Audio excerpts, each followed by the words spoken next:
Hello friends, कैसे हैं आप लोग। My self advocate Manibhushan Kumar. Today I will discuss a very important topic, contempt of court. Contempt of court क्या होता है? तो अगर आप मेरे चैनल पे नए हैं, प्लीज़ मेरे चैनल को सब्सक्राइब करें, लोगों के साथ शेयर करें ताकि लोग अवेयर हो सके, आप भी अवेयर हो सके। अगर आप लॉ के स्टूडेंट हैं तो मेरे वीडियो को देखें और जो मैं नोट्स लिखा रहा हूँ उसको आप लिख सकते हैं। तो चलिए स्टार्ट करते हैं। कंटेम्प्ट ऑफ कोर्ट के बारे में क्या होता है कंटेम्प्ट ऑफ कोर्ट। बहुत लोगों से आपने सुना होगा कि कोर्ट के आदेश को भी किसी डिपार्टमेंट ने नहीं माना या कोर्ट के आदेश को भी किसी अन्य व्यक्ति ने नहीं माना।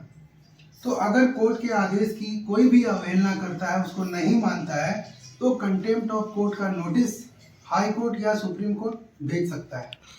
कंटेम्प्ट ऑफ कोर्ट का नोटिस जो है वो हाई कोर्ट और सुप्रीम कोर्ट को ही पावर है किसी भी व्यक्ति को भेजने का।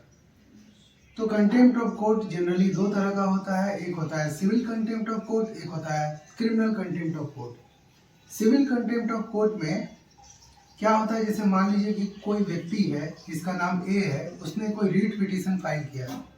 मान लीजिए उसका सैलरी उसको मिल नहीं रहा था, किसी कारण से उसके डिपार्टमेंट से उसका विवाद था, तो इसलिए उन्होंने रीट पिटीशन फाइल किया और हाई कोर्ट ने निर्णय दिया कि उनको 5 लाख रुपया जो पैसा उनका बनता है उनको पेमेंट किया जाए। यह आदेश था, लेकिन इस आदेश को उस डिपार्टमेंट ने नहीं माना। तो उस कंडीशन में यहाँ पे सिविल कंटेम्प्ट ऑफ कोर्ट होता है।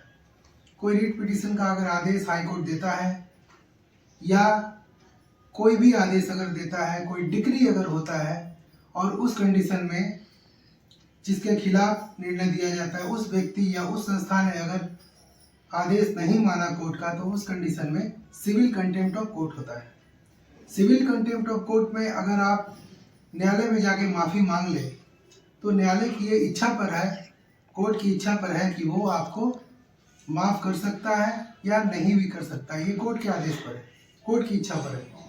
कोर्ट अगर चाहेगा तो उसमें आपको माफ़ी दे देगा, नहीं चाहेगा तो आपके ऊपर फाइन लगा सकता है या 6 महीने की सज़ा भी आपको दे सकता है, या दोनों।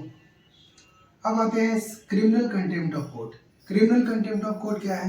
जैसे मान लीजिए आप कोर्ट में खड़े रहे होंगे और जज को आपने कोई एब्यूजिंग वर्ड बोल दिया, गाली दे दिया या उनका मजाक उड़ा दिया या कोई कार्टून बनाकर किसी जज का मजाक उड़ा दिया या किसी जजमेंट का आपने गलत तरीके से एब्यूजिंग वर्ड में गाली देकर या किसी अन्य तरीके से ऐसी अभद्र भाषा का उपयोग आपने किया जिससे ऐसा लगे कि ये कोर्ट के आदेश का अवहेलना हो रहा है, कोर्ट का मजाक उड़ाया जा रहा है, तो इस कंडीशन में ये क्रिमिनल कंटेम्प्ट ऑफ कोर्ट आता है। तो क्रिमिनल कंटेम्प्ट ऑफ कोर्ट में सज़ा तो मिलेगा ही, आप इससे बच नहीं सकते हैं। उसमें सज़ा का जो प्रावधान किया गया है 1971 एक्ट में, वो सज़ा है आपका कम से कम 2000 रुपये का फाइन लगेगा या 6 महीने का सादा कारावास हो सकता है, या दोनों हो सकता है। ये कोर्ट की मर्जी के ऊपर है। तो अगर आप लोअर कोर्ट के भी डिसीजन का अगर आप मजाक उड़ाते हैं, कोई गाली गलौज कर देते हैं जज के खिलाफ, तो उस परिस्थिति में हाई कोर्ट या सुप्रीम कोर्ट लोअर कोर्ट के मजाक उड़ाने के चलते आपको सजा दे सकता है, कंटेम्प्ट ऑफ कोर्ट का नोटिस भेज सकता है। तो कंटेम्प्ट ऑफ कोर्ट 1971 एक्ट के अनुसार 2 तरह का होता है, एक सिविल कंटेम्प्ट ऑफ कोर्ट, एक क्रिमिनल कंटेम्प्ट ऑफ कोर्ट। तो सिविल कंटेम्प्ट ऑफ कोर्ट में कोर्ट ने अगर कोई डिसीजन दे दिया या कोई डिक्री हो गया या कोई रीट हो गया या कोई ऑर्डर पारित किया गया, अगर उसका अवहेलना करते हैं तो सिविल में आएगा। और क्रिमिनल में कौन सा आएगा? अगर आपने जज को गाली दे दिया, चाहे लिखित में दिया चाहे मौखिक में दिया, या मजाक बना दिया उनका कार्टून बनाकर, या कोई अन्य तरीके से फेसबुक में व्हाट्सएप पे किसी भी तरह का अगर आपने कोई गलत चित्र जज के बारे में या उनके डिसीजन के बारे में अपलोड कर दिया, तो उस परिस्थिति में वो क्रिमिनल कंटेम्प्ट ऑफ कोर्ट में आएगा। तो मैंने जैसे आपको पहले ही बताया, क्रिमिनल कंटेम्प्ट ऑफ कोर्ट में हाई कोर्ट या सुप्रीम कोर्ट आपको 6 महीने का कारावास या फाइन 2000 रुपया कर सकता है, या दोनों भी कर सकता है। तो ये था आपका कंटेम्प्ट ऑफ कोर्ट। अब इसमें रेमेडीज के बारे में बात करते हैं कि अगर आपके ऊपर कंटेम्प्ट ऑफ कोर्ट का नोटिस आ गया है तो आप कैसे बचेंगे। देखिए, कंटेम्प्ट ऑफ कोर्ट एक्ट 1971 का सेक्शन 12 में ये लिखा गया है कि अगर कोर्ट चाहे तो आपको माफ़ कर सकता है, आप माफ़ी के लिए अपील कर सकते हैं।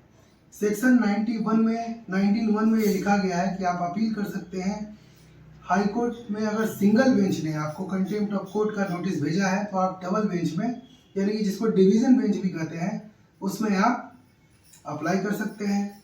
या अगर डिवीजन बेंच ने आपको कंटेम्प्ट ऑफ कोर्ट का नोटिस भेजा है तो आप सुप्रीम कोर्ट में अप्लाई कर सकते हैं। और अगर कोर्ट चाहेगा तो आपको माफ़ कर सकता है, नहीं तो आपको सजा दे सकता है।